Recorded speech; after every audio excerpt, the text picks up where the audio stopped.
हर हर महादेव। जय शिव शंभो। भगवान भोलेनाथ की कृपा हमारे सभी मित्रों पर बनी रहे, यही हमारी मंगल कामना है।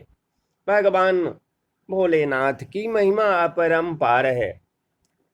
भगवान शिव को प्रसन्न करने के लिए कोई विशेष पूजा पाठ की जरूरत नहीं होती है, बल्कि सच्ची श्रद्धा और पूरे मन से किया गया प्रयास आपको भगवान भोलेनाथ की कृपा पात्र बना सकता है।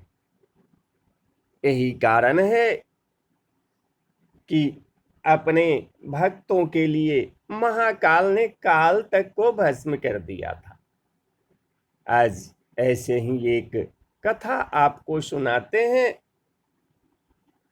धार्मिक मान्यताओं के अनुसार भक्तों का यह चरित्र पढ़ने और सुनने से भगवान भोलेनाथ की असीम कृपा और पुण्य की प्राप्ति होती है।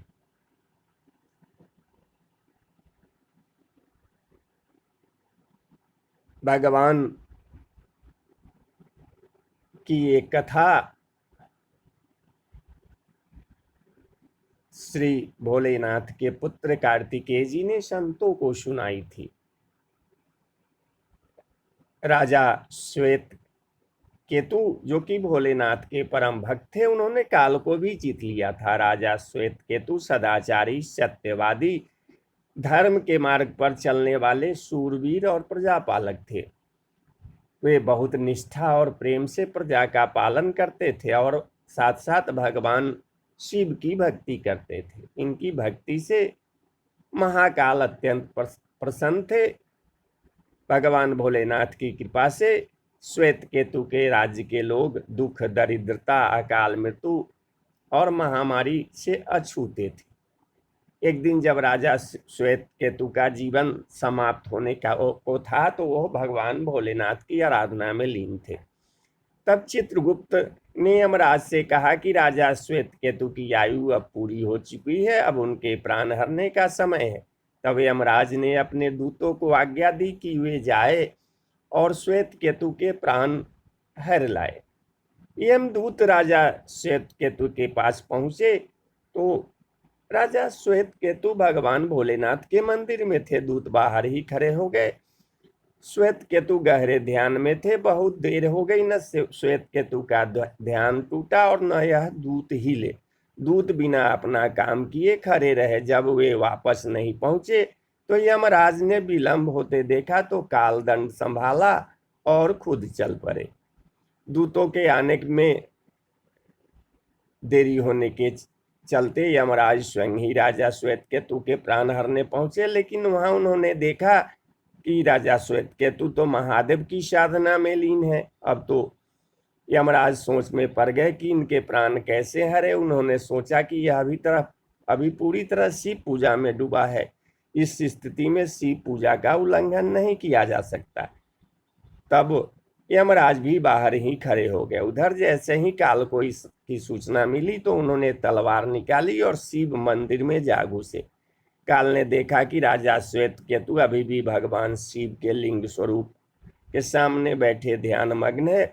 वह झपट कर आगे बढ़ा और जैसे ही उसने राजा श्वेत केतु का सिर काटने के लिए तलवार उठाई, शिव ने अपना तीसरा नेत्र खोलकर काल की ओर देखा।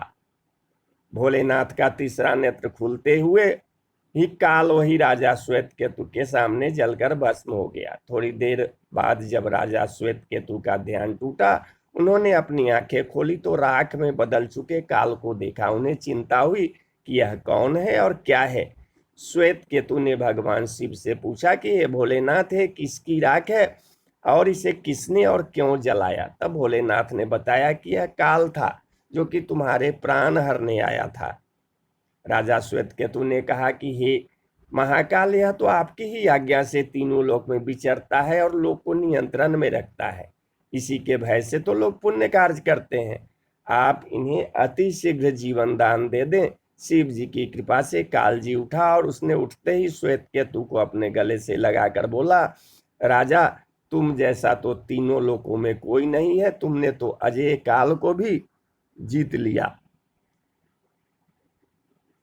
जीवन दान पाकर काल और यमराज ने कहा कि ऐसे जातक जो शिव जी के परम भक्त है, सच्चे मन और पूरी श्रद्धा से महाकाल की पूजा में लीन रहते हैं, सिर पर जटा और गले में रुद्राक्ष पहनते हैं, विभूति का त्रिपुंड ललाट पर लगाते हैं और पंचाक्षर मंत्र का जप करते हैं, उन्हें कभी भी अकाल मृत्यु का ग्रास नहीं बनना पड़ेगा।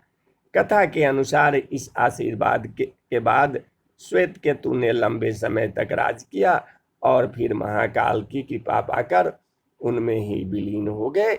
तो बोलिए हर हर महादेव, जय शिव शंभो।